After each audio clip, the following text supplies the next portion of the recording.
What's up, everybody? I'm Marco Messina. And I'm Michael Cantaris. And welcome to Italian Football TV. It's the day after the Champions League final. We already gave our recap on Juventus against Real Madrid. It's the day after. I think our emotions and nerves have definitely calmed down a lot more. Somehow, I came across the highlights of the match last night, Mike. And I watched them, and as much as it hurt, I feel like I gathered some new thoughts and put together some new opinions just on the match. And do you feel any different, by the way? I still feel like an emptiness feeling, like they... And he's not even a Juventus fan. Yeah, You're not even a Juventus fan, and you feel... And it's like, just a disappointment, to be honest. Yeah. Like, I just feel like it wasn't what we saw the second half. Yeah, I mean, we did mention that yesterday, and it's amazing. Football is an amazing sport. There's so much beauty and cruelty at the same time, because Juventus did, you could say, everything right this entire season, since August. Always getting the results, always being efficient with the play, even though it wasn't beautiful. Beating Barcelona 3-0 over 2 legs. Everything was great. First half of the Champions League final, fantastic. Really good. Maybe the result was only 1-1, but the idea and the attitude was great. And then you have one really bad half of football, and you realize that doesn't determine your whole season, but it stops you from doing something extraordinary. No, yeah. It's crazy to think about that one half, 45 minutes, helps determine everything that you worked for since August, in the Champions League at least. I don't know what it is. They didn't. I just felt like Juve lost a match rather than Real winning it. Just the beginning of the second half really set the mood and the example for the whole second half. The beginning 10-15 minutes, because Juve weren't reacting to how Real was pressuring. They gave the midfield was gone. The midfield was non-existent. Real Madrid won it in the midfield. It was like a hole. There was like a hole in between. Modric and Isco completely dominated the play in the midfield, where Khedira and Pjanic were gone, and Allegri even said that they were hurt, that Pjanic was not feeling good, Marquinhos should have played. Anyway, I think that, like you said, Juventus played the first half, second half. This is Michael's words too. Empoli showed up in the second half. Honestly, I mean,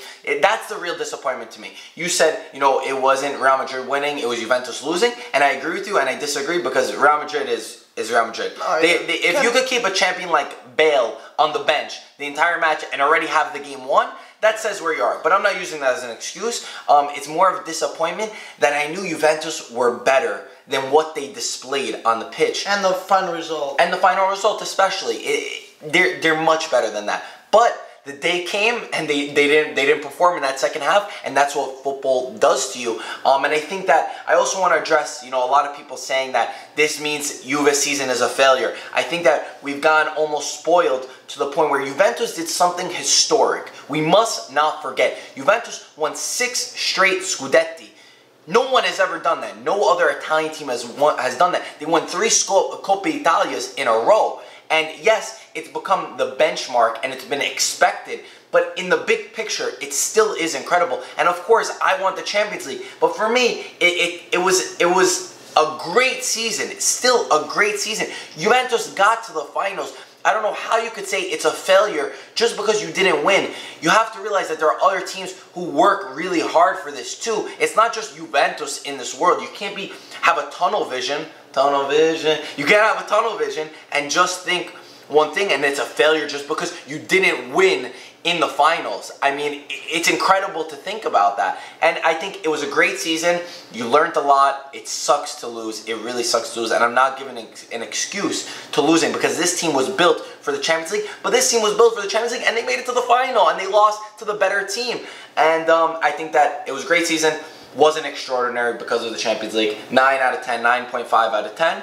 And I just wanted to give the macro picture of things, because I think that it's something that not talked about enough. Team is not given credit enough, and things could be worse because it wasn't Buffon's season. When Pirlo lost in 2015, it hurt so much because it was Pirlo's last season. Buffon still has next year to try and do it, and Juventus need to learn from their mistakes. We went in with a poor midfield. We still didn't fix a problem, and we realized that you can't let up the pressure even when you have one good half. Okay, that's all I want to say. I get what you're saying there, but yeah, I wouldn't take anything away. They just didn't get that cherry on top to finish off that season, I think. And I do think the main reason Juve's board, Juve's directors did get players like Higuain, Pjanic, all these, they really wanted that. And you can tell this was their year that they wanted. Not like 2010, it was different because it was more like a surprise. 2015. 2015. That last time too. But yeah, they got these players because they really thought, like we all thought that you were going to take it. And that's why it was just a big disappointment. But it wasn't Higuain who didn't show up. Yeah, it was Dybala who wasn't there either. It's everyone except Gigi. And I'm not blaming Gigi because I think that he couldn't have done those how many goals they took from deflections that he could have had. I mean, that's the only guy that I wouldn't blame. Even BBC, bro, they didn't show up. It's not Gonzalo Higuain and Pjanic who didn't show up. I feel like it was a lack of leadership on. I feel like there wasn't a lot of guidance in the second half. It wasn't the Juventus that we know, and they failed on the occasion. They did fail. You got to say that. But the Champions League to me still. I mean, they did some incredible stuff, and I think that can't take that away. You can't determine it just on that. You need to have a balance of everything. You need to look at the big picture, but you also need to understand that Juventus were built for the Champions League. They got to the final. They didn't win, and yeah, I mean, an Italian team got there. It would have been amazing for an Italian team to have won and shown people, but I think that Juventus did show a lot of people, and I've seen so much mutual respect from fans of Barcelona or other big teams after Juventus got to the final and did there. And you know, the first half it was great, and they showed a lot. In the second half, it made it look like shit. And that's how it goes. That's how the cookie crumbled. There's nothing any of us could do about it now, except hope that Juventus can get to that final next season, and hope that the other Italian teams try to help out and get Calcio on the map. And I think that we've seen it a lot more, especially in our comment section. It's been amazing to see the support of Calcio in general, and the more respect that Calcio is getting for the way that Juventus tried to play, for the attitude that Juventus shown, and for what they're going to try to do in the future. And Juventus arrived back in Torino today. 300 fans in Torino were applauding the team, saying we're with you. And our hearts also go out to everyone, all the victims in Piazza San Carlo. 1,500 injured, 3 very critically. So our prayers, you're in our prayers, the 3 that are very critical. We have personal people that were affected by that. Such a tragedy. And let's realize that. Well, I mean, Serie A is getting better. Like, this is how I thought of it. I thought of it, not Juve loss, I thought the Serie A loss on this one.